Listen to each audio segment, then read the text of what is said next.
ആലപ്പുഴ കളർകോട് ഇന്നലെ ഉണ്ടായ വാഹനാപകടത്തിൽ 5 വിദ്യാർത്ഥികളുടെ ജീവനാണ് പൊലിഞ്ഞത്. ആലപ്പുഴ TD മെഡിക്കൽ കോളേജിൽ MBBS 1-ാം വർഷ വിദ്യാർത്ഥികളായിരുന്നു ഇവർ. ഇന്നലെ വൈകിട്ട് സിനിമ കാണാൻ പുറപ്പെട്ടതാണ്. ആ യാത്രയാണ് അവരുടെ അന്ത്യയാത്രയായി മാറിയത്. 5 വിദ്യാർത്ഥികളുടെ ജീവൻ പൊലിഞ്ഞു. 11 പേരാണ് വാഹനത്തിലുണ്ടായിരുന്നത്. ഇപ്പോൾ ചികിത്സയിലുള്ള വിദ്യാർത്ഥികളിൽ 2 പേരുടെ നില ഗുരുതരമാണ് എന്നതാണ് ആരോഗ്യമന്ത്രി അറിയിച്ചിട്ടുള്ളത്. വിവിധയിടങ്ങളിൽ നിന്ന് MBBS പഠനത്തിനായി എത്തിച്ചേർന്നവരാണ് ഇന്നലെ നമ്മെ വിട്ടുപിരിഞ്ഞത്. അതിൽ കോട്ടയം മറ്റക്കരയിൽ ദേവനന്ദൻ്റെ വസതിയിൽ ഞങ്ങളുടെ പ്രതിനിധി ടോബി ജോൺസൺ ഉണ്ട്. ടോബി, മലപ്പുറം സ്വദേശിയാണ് ദേവനന്ദൻ്റെ പിതാവ്.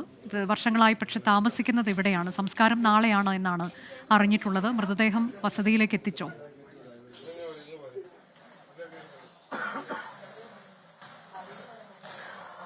മൃതദേഹം അല്പസമയം മുമ്പാണ് അനുജ ഈ മറ്റക്കരയിലെ വസതിയിലേക്ക്, അതായത് ഈ മലപ്പുറത്ത് ഉണ്ടായിരുന്ന ബിനുരാജ് എന്ന് പറയുന്ന അധ്യാപകനാണ്, അദ്ദേഹത്തിന്റെ ഇളയ മകനാണ് മരിച്ച ദേവനന്ദ്. അധ്യാപനത്തിന് വേണ്ടി ഏകദേശം 20 വർഷത്തിന് മുമ്പ് മലപ്പുറത്തേക്ക് കൊട്ടക്കലിലേക്ക് പോയതാണ് ഈ ബിനുരാജ്. അതിനുശേഷം ഭാര്യയ്ക്കും അവിടെ തന്നെ GST വകുപ്പിൽ രഞ്ജിമോൾ എന്ന് പറയുന്ന ഭാര്യയ്ക്കും ജോലി കിട്ടി. ആ 2 മക്കളാണ് ഇവർക്കുള്ളത്. അവർ രണ്ടുപേരും വിദ്യാഭ്യാസ കാലം മുഴുവൻ മലപ്പുറം കൊട്ടക്കൽ കേന്ദ്രീകരിച്ചായിരുന്നു. 10ാം ക്ലാസ്സിന് എത്തിയതിനു ശേഷമാണ് രണ്ടുപേരും കാഞ്ഞിരപ്പള്ളി വരുന്നത്. മൂത്തയാൾ ദേവദത്ത്, അദ്ദേഹം MBBS 3-ാം വർഷ വിദ്യാർത്ഥിയാണ്. 2 മാസം മുമ്പാണ് ദേവനന്ദും ഇതേ പാതയിലേക്ക് MBBSലേക്ക് തന്നെ തിരിഞ്ഞത്. അദ്ദേഹത്തിന് അഡ്മിഷൻ കിട്ടി. അങ്ങനെ വലിയൊരു സന്തോഷത്തിന്റെ കാലമായിരുന്നു ആ 2 മാസക്കാലം മുമ്പുള്ളത്. ഏറ്റവും അവസാനമായിട്ട് ഈ തറവാട്ട് വീട്ടിലേക്ക്, ഇവിടെ മുത്തച്ഛനും മുത്തശ്ശിയും ആണ് താമസിക്കുന്നത്, അവരെ കാണാൻ വേണ്ടി എത്തിയത് ഓണക്കാലത്താണ്. ഓണക്കാലത്ത് വന്ന് സന്തോഷം പങ്കിട്ട് ഇവിടുന്ന് മടങ്ങിയതാണ്. അതിനുശേഷം ഇടയ്ക്കിടെ ഫോണിൽ ബന്ധപ്പെടുകയും സംസാരിക്കുകയും ഒക്കെ ചെയ്യുമായിരുന്നു. എന്തായാലും ഈ തറവാട്ട് വീട്ടിലാണ് ദേവനന്ദന് ചിതയൊരുക്കിയിരിക്കുന്നത്. ഇവിടേക്ക് ആ മൃതദേഹം കൊണ്ടുവരുമ്പോൾ അത്രത്തോളം ദുഃഖം ഇവർ ഓരോരുത്തരും നമുക്ക് കാണാൻ സാധിച്ചിരുന്നു. കാരണം വലിയ പ്രതീക്ഷയോടെ, അല്ലെങ്കിൽ കൊച്ചുമക്കൾ 2 പേരും ഡോക്ടറായി വരുന്നത് കാണാൻ വേണ്ടി കാത്തിരുന്ന ഒരു മുത്തച്ഛനും മുത്തശ്ശിയുമാണ്. അവരുടെ മുന്നിലേക്കാണ് ഒരാളുടെ മൃതദേഹം എത്തുന്നത്. അതുകൊണ്ട് തന്നെ വലിയ ദുഃഖമുണ്ടായിരുന്നു. ഒപ്പം തന്നെ മലപ്പുറത്താണ് കഴിഞ്ഞ കുറേ വർഷങ്ങളായി അച്ഛൻ ബിനു, അതുപോലെ തന്നെ അമ്മയും ഒക്കെ ഉള്ളത്. ആ നാട്ടിലുള്ള ആളുകളും ഇവിടേക്ക് ഈ വിവരം അറിഞ്ഞപ്പോൾ എത്തിക്കൊണ്ടിരിക്കുകയാണ്. ഈ നാട്ടിലുള്ളവരൊക്കെ രാവിലെ നമ്മൾ വരുമ്പോൾ ആരും തന്നെ അധികം അറിഞ്ഞിരുന്നില്ല.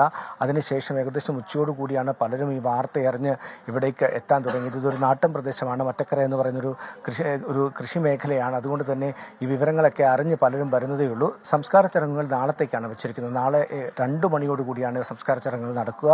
അത് പ്രധാനമായും ഇവർ താമസിച്ചത് കൂടുതൽ കാലവും മലപ്പുറത്തായതുകൊണ്ട് തന്നെ, കൊട്ടക്കലായതുകൊണ്ട് തന്നെ അവിടെയുള്ള ഇവരുടെ സുഹൃത്തുക്കളും മറ്റുമെല്ലാം വരുന്നതിന് വേണ്ടി ഒരു സൗകര്യമൊരുക്കുന്നതിന് വേണ്ടിയാണ് സംസ്കാര ചടങ്ങുകൾ നാളേക്ക് മാറ്റിവെച്ചിരിക്കുന്നത്. എന്തായാലും ഒരു ദുഃഖസാന്ദ്രമായിട്ടുള്ള ഒരു അന്തരീക്ഷം തന്നെയാണ് ഇവിടെ നിൽക്കുന്നത്. എങ്ങനെ ആ ദുഃഖം പറഞ്ഞറിയിക്കണമെന്ന് പലർക്കും പരസ്പരം അറിയാത്ത ഒരു അവസ്ഥയാണ്. ഇവിടെ രാവിലെ നമ്മൾ എത്തുമ്പോൾ ഈ മുത്തശ്ശനും മുത്തശ്ശിയും മാത്രമാണ്. മുത്തശ്ശൻ നാരായണൻ പിള്ളയോട് നമ്മൾ സംസാരിച്ചിരുന്നു. അദ്ദേഹത്തിൻ്റെ വാക്കുകൾ നമ്മളെയും വേദനിപ്പിക്കുന്ന ഒരു കാര്യമായിരുന്നു. അദ്ദേഹം പറഞ്ഞതാണെങ്കിൽ മുടിവെട്ടാനൊക്കെ പോകുമ്പോൾ തന്നെ കൂടെ വരുമായിരുന്നു ഈ ദേവനന്ദ് എന്നുള്ളതുപോലെയുള്ള വലിയ അടുത്ത നിമിഷങ്ങൾ വരെ നമ്മളോട് പങ്കുവച്ചിരുന്നു. അത്രത്തോളം ആത്മബന്ധം അവർക്കിടയിൽ ഉണ്ടായിരുന്നു. അതുകൊണ്ട് തന്നെ ആ ചേതനയേറ്റ മൃതശരീരം ഏകദേശം 2 മണിയോടുകൂടി ഇവിടേക്ക് കൊണ്ടുവരുമ്പോൾ വലിയ ദുഃഖം ഇവിടെ തളം കെട്ടിയിരുന്നു. അല്പസമയം മുമ്പാണ് അച്ഛനും അമ്മയും ഇവിടേക്ക് എത്തിയത്. അവർ എത്തിയപ്പോൾ ഈ വീട്ടിലുണ്ട്. എന്തായാലും സംസ്കാര ചടങ്ങുകൾ നാളേക്കാണ്. നിരവധി ആളുകൾ, സുഹൃത്തുക്കൾ, അതുപോലെ തന്നെ ദേവനന്ദനെ അറിയാവുന്ന ആളുകളും എല്ലാവരും ഈ വീട്ടിലേക്ക് അന്തിമോപചാരം അർപ്പിക്കുന്നതിന് വേണ്ടി എത്തിക്കൊണ്ടിരിക്കുകയാണ്. ഇന്നലത്തെ അപകടത്തിൽ മരണമടഞ്ഞ ദേവനന്ദൻ്റെ വസതിയിലേക്ക് മൃതദേഹം എത്തിച്ചു. ഇപ്പോൾ കുടുംബാംഗങ്ങൾ, ഒപ്പം തന്നെ നാട്ടുകാരൊക്കെ അവസാനമായി ദേവനന്ദനെ കാണുകയാണ്, വിട ചൊല്ലുകയാണ്. ഒരു സഹോദരനാണുള്ളത്. സഹോദരൻ MBBS വിദ്യാർത്ഥിയാണ്. അവർക്കൊന്നും ഈ വിയോഗം ഉൾക്കൊള്ളാൻ കഴിയുന്നില്ല. മാതാപിതാക്കൾ അവർ മലപ്പുറത്ത് നിന്ന് എത്തിയിട്ടുണ്ട്.